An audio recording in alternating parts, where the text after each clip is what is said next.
ibyo kumbwira uko aforomye, ukumbwira uko aremye, ni hahandi dufite abantu benshi batuvuga uko tutari,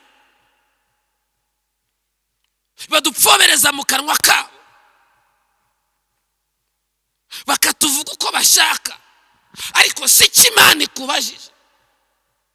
Iyo kenshi Imana iguhamagaye, umwami aguhamagaye, abantu bose bareba kuri background yawe, babanza kureba, batangira kureba amateka, ngo urabona ngo uyu yari iki, ngo ari iki, ngo ari iki, ngo ari iki, ngo ari iki.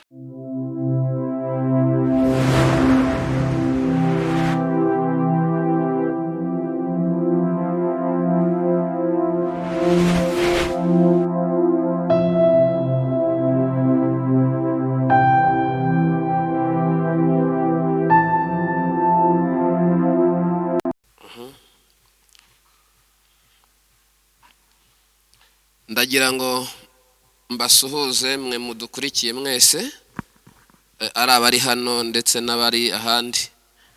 Mboneraho no kubashimira cyane ku bantu badukurikira, bakurikira inyigisho zacu, no kuvuga mwe muri hano ndetse n'abandi badukurikira ku Irembo Ryera TV.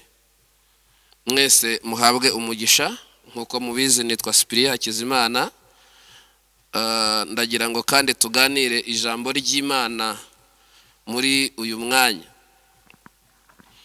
Ndagira ngo dusome igitabo cya mbere cya Samweli, igice cya 16, turasoma umurongo waho wa 11. Haragira hati: Samweli abaza Yesaya ati, abana bawe bose ni aba? Aramusubiza ati, hasigaye umuherezi, ariko aragiye inama. Samweli abwira Yesaya ati, mutumire bamuzane, kuko tutari burye ataraza. Nuko aramutumira, amujyana mu nzu. Yari umuhungu w'inzobe ufite uburanga kandi w'igikundiro. Uwiteka aravuga ati, haguruka umusukeho amavuta, niwe uwo. Amen. Ijambo tugiye kuganira ni ijambo rivuga ngo amahirwe y'abasigaye. Amahirwe y'abasigaye. Iki nicyo shaka kukwibutsa, ni ukuvuga ngo icyo wavukiye kiruta cyane aho wavutse.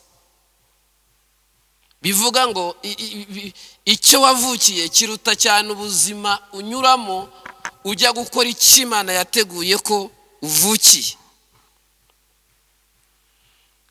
Ni gute ushobora kuvuga ngo amahirwe y'abasigaye? Nuko Imana ikorana n'ibintu n'ibyo twakwita ibisigara, ibintu bisa n'ibyasagutse, ibintu bisa n'ibyimwe amahirwe, n'iby'Imana iha amahirwe. Dushatse kuvuga iki? Igihe Imana yatoranyaga umwami wa Isirayeli,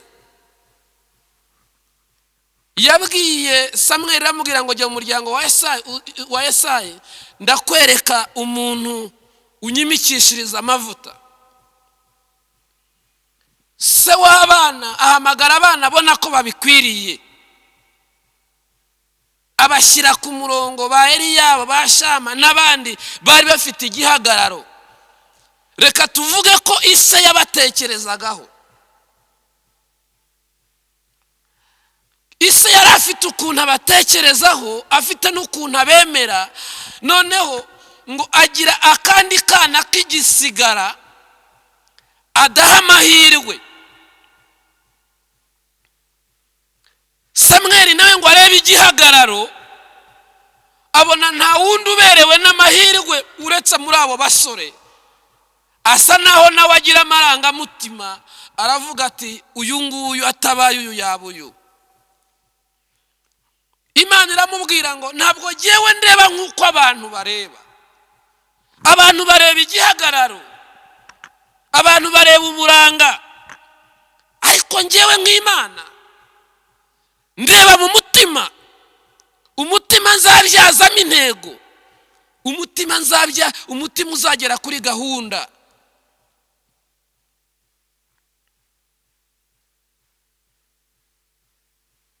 Abo bose bamaze kuzenguruka, umwami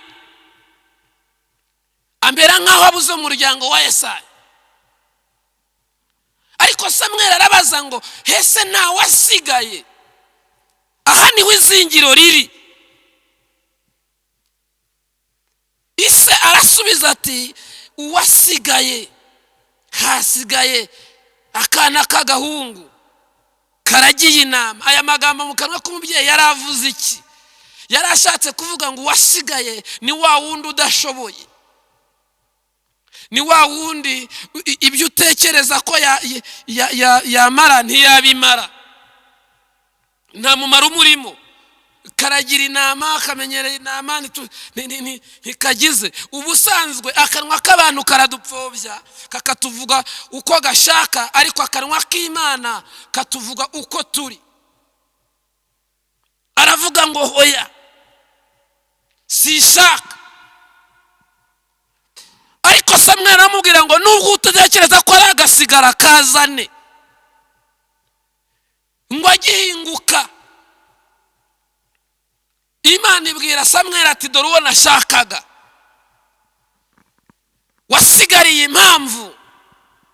Nubwo abantu bakwimye amahirwe, ariko hari amahirwe yatumye usigara.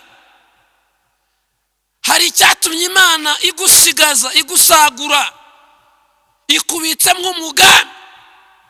Niyo mpamvu Dawidi mu byo avuga byose aravuga ngo naho data na mama bandeka, Uwiteka azanyitoragurira. Arongera aravuga ngo kandi impamvu zo kubaho kwanjye ndazizi, sinzapfa ahubwo nzarama, kugira ngo ntekerereze abantu iby'umurimo Uwiteka yakoze. Mu yandi magambo, ndi umuntu Imana yashigaje nk'imbuto, ndi umuntu Imana yashigaje nk'imbuto y'umugambi wayo. Nicyo gituma ntapfa, nicyo gituma ndiho. Nawe niyo mpamvu wasigaye.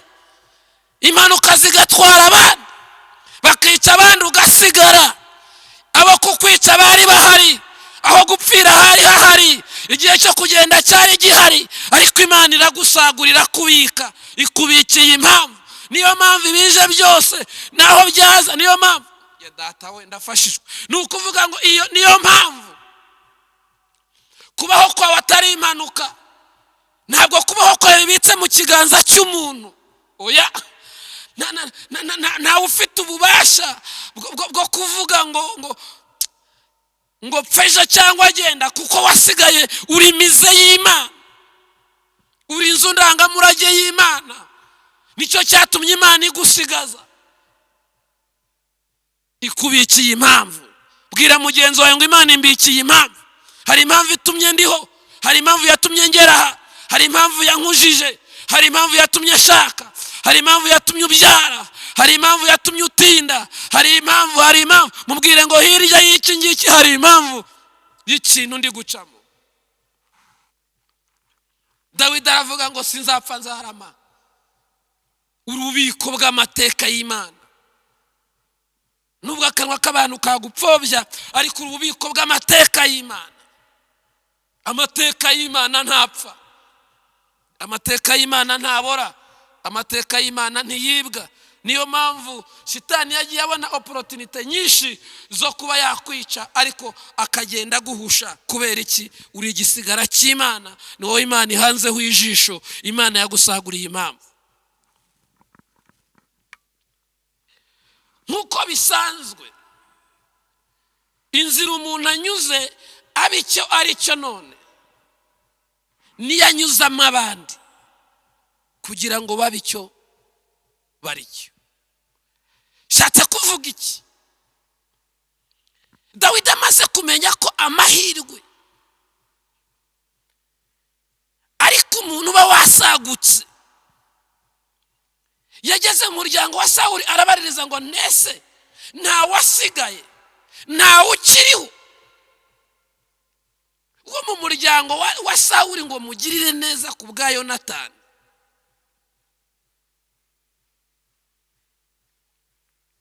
Hari umuntu wabaga ibwami bitaga Siba. Siba arabyumva, atangira kumusobanya, aravuga ngo karahari karasigaye ariko kamugaye ibirenge.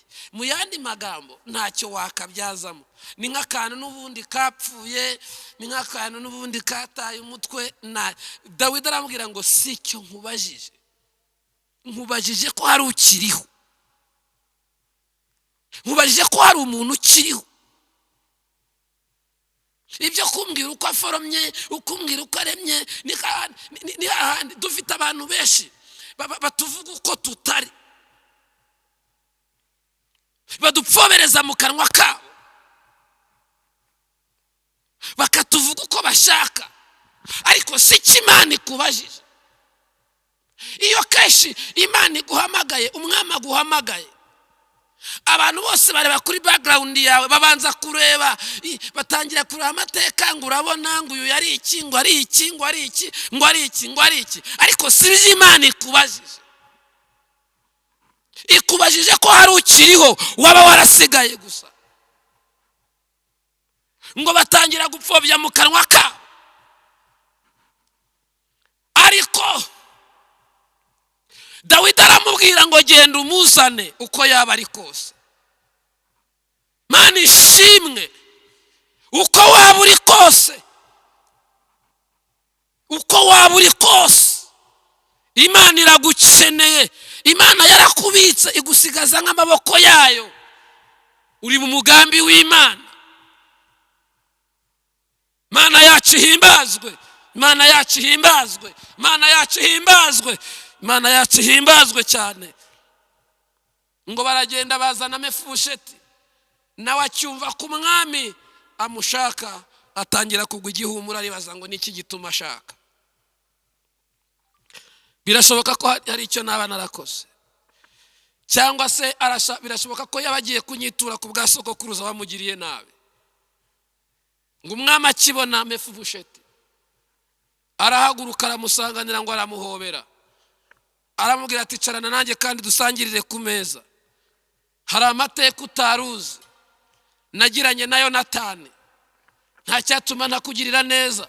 Aramubwira ngo uhereye uyu munsi uzajya urira ku meza yanjye, uhereye uyu munsi tuzajya dusangira, kandi ibyawe byari byaranyazwe basi babashaka kujya kuzungura. Buri muntu agira Siba we umusobanya, ariko ndagira ngo nkubwire, nubwo utazi aho bagusobanyirije, ariko hari Imana igiye kugusobanura. Umwami aramubwira ati caraha, uzajya usangira nanjye, tuzajya turira ku meza amwe, nta kibazo, tuzajya dusangira ku byo ndiye. Nubwo abantu bavuga ubumuga bwawe, nubwo abantu bavuga ko waremaye, nubwo abantu bagusabye bakavuga ngo hoya, si cyo Imana ireba. Imana iravuze ngo namusigarije impamvu, icyatumye mubika byari hari impamvu yatumye muzigama. Ngo umwami abwira Mefibosheti w'i Lodebari kwa Makiri,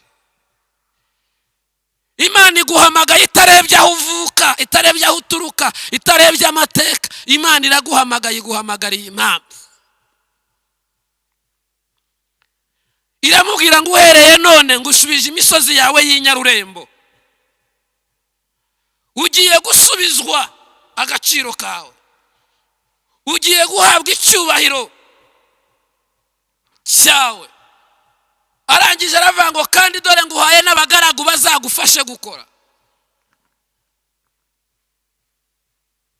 Uko niko Mefibosheti yazamutse mu ntera,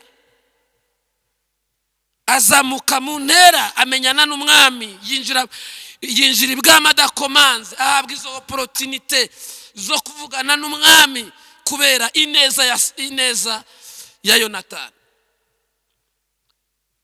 icyo narishatse kuvuga ni ukuvuga ni inzira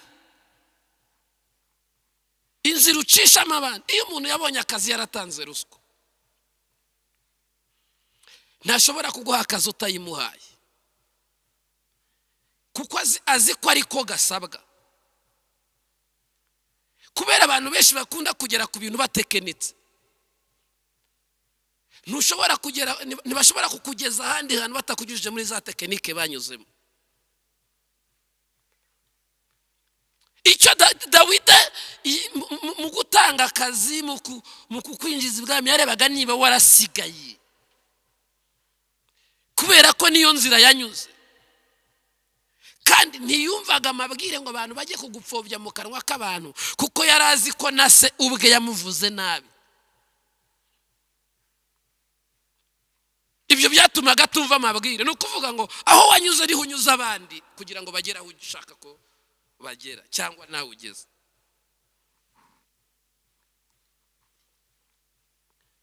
Kuki Imana ikorana n'udusigara? Izo nkuru za Mefibosheti wazisanga mu gice muri Samweli wa 2 igice cya 9 umurongo wa 1, uhereye ku murongo wa 1. Aho si ushaka gutinda, reka mvuga kuri uyu mudamu dusanga mu gitabo cy'abami ba mbere igice cya 17 uhereye nko ku murongo wa 12. Tuhasanga umumama aho umuhanuzi yagiyeyo Neriya aramubwira ati ndashaka kungaburira. Undi aramubwira ati hasigaye agafu gake n'utuvuta turanguzwa. Utwo tuvuta turanguzwa ndashaka kuturya nge n'umwana wanjye tukipfira. Ariko uyu mumama yari yamenye ko yahuye na sitoke y'ifu, yari yamenye ko ahuye na sitoke y'amavuta, yari acungiye kuri utwo dusaguka. Umuhanuzi aramubwira ngo banza uzane akanjye nkarye. Umudamu ntiyabyumva. Umuhanuzi aragomeza aramusunika ati kazane. Undi nawe ntiyabyumva. Bigezeho umudamu aratinda aremera, nubwo kikugoye kugikora, nubwo kigusaba ubwitange kugikora, emera ugikore, nicyo gihishe mu mugisha wawe. Gikore nubwo kikugoye, kirimo umugisha wawe. Niho umugisha ugobetse, niho umugisha uri, niho umugisha wawe uhishe. Muri uwo mwanya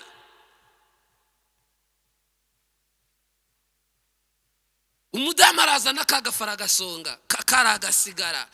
Hari utuntu twagiye tubona, utuntu tw'udusigara dusa n'utwasagutse, twa tundi tudaha amahirwe, twa tundi tubona ko ari nta kigenda, nitwo Imana igiye kunyuza mu mugambi wayo. Bya bindi ubona ko bisa n'ibyarangiye, ariko nibyo Imana yishe mu mugambi. Oya, Imana ntihera kuri byinshi, ihera kuri bike bihari, kugira ngo utazavuga ngo yahereye kuri byinshi. Kugira ngo utazavuga ngo nuko nari ntuye ngize ibyo mfite. Oya, ihera kuri bike bihari. Utwo tuvuta ibyo wita bike, ibyo ubona ko byarangiye, nibyo Imana igiye guhera igakora igitangaza gikomeye cyane. Cyakire mu izina rya Yesu.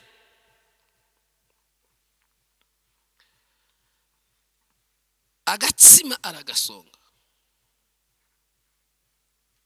ashyiramo na twa tuvuta. Ibi tuzabisobanura. Amaze gushyiramo twa tuvuta, ahereza umukozi w'Imana ararya. Yewe ntiyanahayeho n'umwana yahasanze. Ariko amaze kukarya, Imana ishimwe, yumva hari ikintu akwiriye kugenda akoze. yumva umwuka mutegetse gusengera ibigega.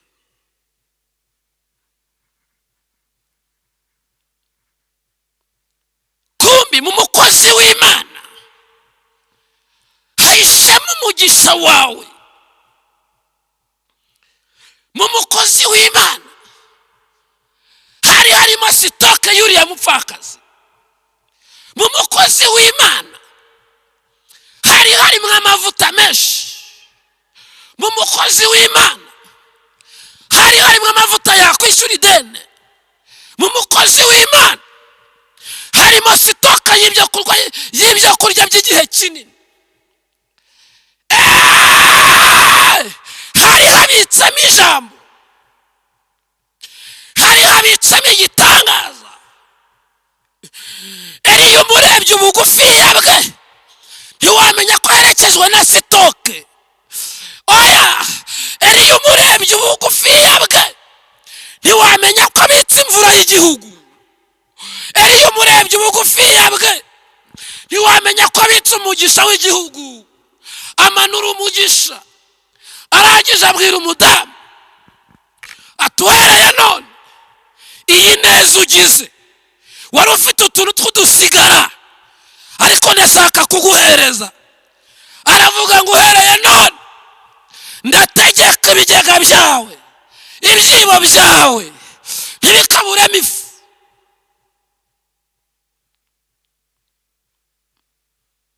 Urwabyo ubikamo amavuta ntirukaburemo amavuta, kuko wabibye mu Mana. Sarura umugisha, sarura umugisha. Oh, la bile sikira dotaya bile sansegoni. Ah, la toiba sanketele dostire. Sarura umugisha kuko wahinze mu Mana. Byutekereza ko ari utuntu twasagutse. Niho Imana ihereye ikoze igitangaza gikomeye kandi kiremereye. Ugiye kubona Imana mu buzima bukomeye. Umudamu aratangara. Nyamara ibyo yari afite yabonaga ari ibyo kurya agapfa. Nyamara ibyo yari asigaranye yabonaga yabirya agapfa gusa. Ariko umva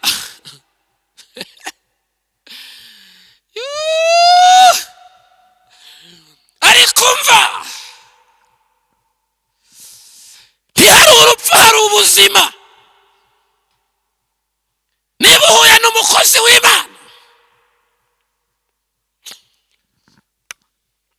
ahari urupfu haraza ubuzima, ahari agahinda haraza ibyishimo, ahari umubabaro haraza indirimbo, ahari ukwiheba haraza ibyiringiro. Umva ubuhanuzi, wasigariye impamvu.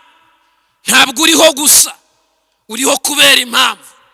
Kandi impamvu Imana ikubitsemo, vuga ngo sinzapfa ahubwo nzarama kugira ngo ntekerereze abantu iby'Imana yakoze. Fite impamvu zawe zitumubaho. Uri igisigara cy'Imana. Imana yagusaguye nk'imbuto. Uri imbuto y'Imana. Nicyo cyatumye Imana igenda ikuryamaho, ibitero ikabyigizayo, ibiguhiga ikabyigizayo, ibihagurutse ikabyicaza, ibikurwanya ikabirwanya, ibikuvuga ikabivuga nabi. Ndagira ngo ngutangarize ngo Imana wizeye, Imana wizeye iyo wakoreye ikomeje kukuryamaho, ikurambarayeho. Donc iraguproteje, umutekano wawe irawurinze kuruta ibindi byose birindwa.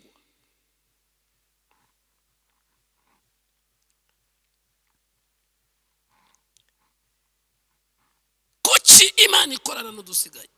Yesu aherutse gukora igiterane ahantu hamwe. Igihe yari arimo akora igiterane, abantu baraza ari benshi, ariko akenera ko umugoroba uragera abigishwa bamwe barazara mwongora baramubwira ati watanze serivisi nziza ariko hari n'ikindi ukwiriye gukora.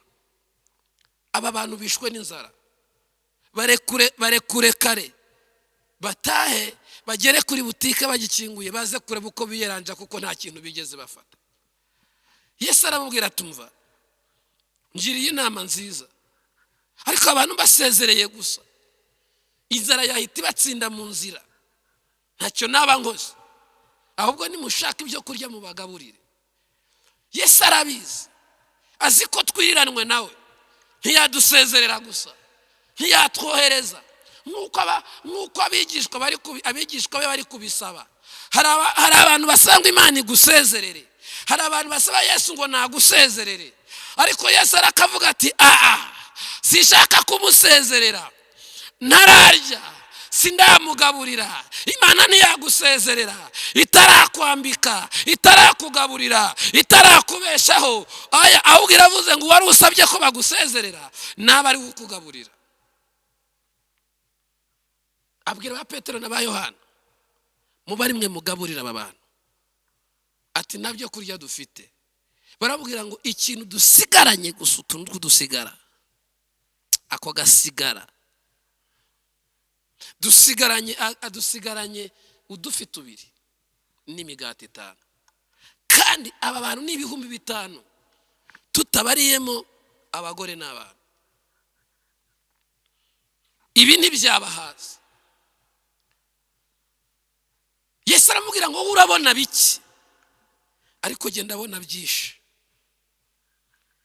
Ntabwo bari bazi ko bari kumwe n'umwami utubura ibyatubiye.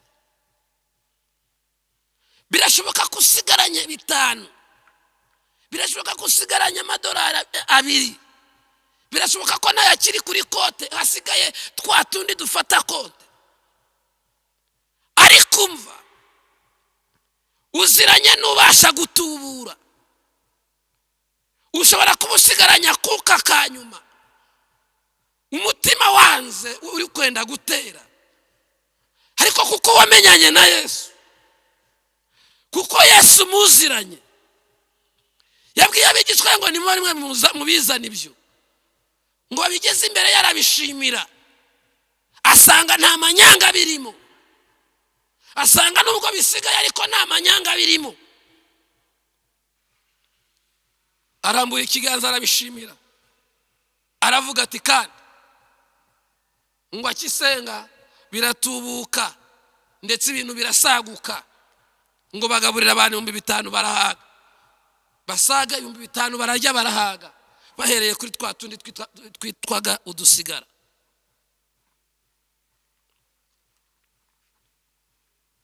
Imana ifite ububasha, nawe utayizera ariko ifite ububasha. Kuyizera no kutayizera ntibituma itagira ububasha bwayo.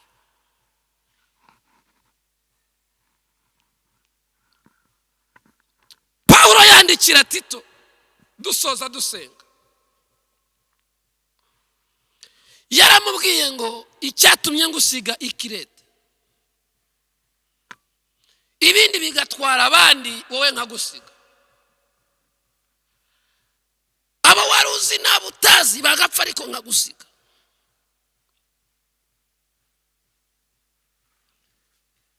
Ukajya kubyara ukagaruka, ariko hirya y'igitanda wari uryamyeho wari uharagapfa.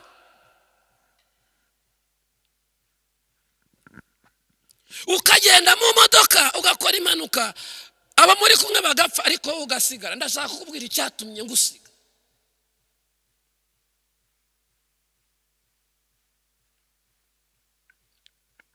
Ubuzima bwawe bukagera ku munota wa nyuma nkagaruka nkakurokora, ndashaka kukubwira icyatumye ngusiga. Pawulo abwira Timote ati icyatumye ngusiga ikirete kwari ukugira ngo usigare utunganya ibidatunganya. Ubwo ndashaka kukumenyesha impamvu y'amahirwe yatumye usigara ikirete. Gusigara kwawe ni amahirwe. Nuko Imana yakubonyemo ubushobozi bwo kuzatunganya ibidatunganye, yakubonyemo ubushobozi bwo kuzaza ibicyuho cy'umuryango wawe, yakubonyemo ubushobozi bw'amashuri abamuvindimwe batayafite, nicyo cyatumye iguha ubukire abamuvindimwe batabifite, nicyo cyatumye ikuzamura abiwanyu baciye bugufi. Umva kandi nuko yakubwiye ngo icyatumye ngusigaza zari impamvu zo kuzakora umurimo ukomeye, zo kuzakoreshwa akazi gakomeye.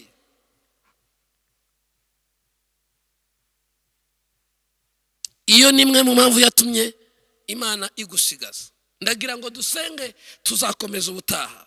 Tubashimire mwebwe mwese kubw'umugisha w'Imana. Mana, ndagushimira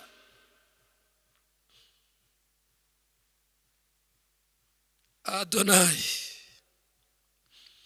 ndagushimira kubw'imbaraga zawe, waturindiye impamvu, udusigariza impamvu. Turiho kubw'impamvu, tugenda kubw'impamvu, turindwa kubw'impamvu, dukomezwa kubw'impamvu. Uhagarara natwe kubw'impamvu, ujye udutabara kubw'impamvu. Impamvu yawe isumba ikibazo duhura nacyo, impamvu ituma utubeshaho isumba ibiduhiga. Muri uyu mwanya ndasenze, ari abantu badukurikiye, murambuyeho ikiganza, ndamusenyeye mu izina rya Yesu. Mumurikiye Imana, yakire ubutabazi bw'Imana, yakire kurindwa n'Imana, yakire umugisha, yakire gutabarwa mu izina rya Yesu. Yo haleluya. Uryamye muhagurutse aho aryamye, yo wicaye muhagurutse aho yicaye. Ndavuze ngo uwari urwaye niyakire gukira, uwari ubabaye nahumurizwe nawe. Ndategetse indwara mu izina rya Yesu, ndategetse indwara. Wandwara werekura, wambaraga werekura, wabitega wegenda, wa mwuka we ujye ukurura ugashika uyu muntu. Rekura mu izina rya Yesu, rekura. Ndagutegetse, rekura uyu mubiri, rekura igituza, rekura rimwe, rekura kabiri, rekura gatatu, genda mu izina rya Yesu. Urakoze kuko uri Imana ikoze. Ndumva hari umuntu Imana itabaye, ndumva hari umuntu Imana ikozeho, ndumva hari umuntu Imana irengeye, ndumva hari umuntu Imana igiriye neza. Akira kugirirwa neza n'Imana, wakire gutsindishirizwa mu izina rya Yesu. Amen.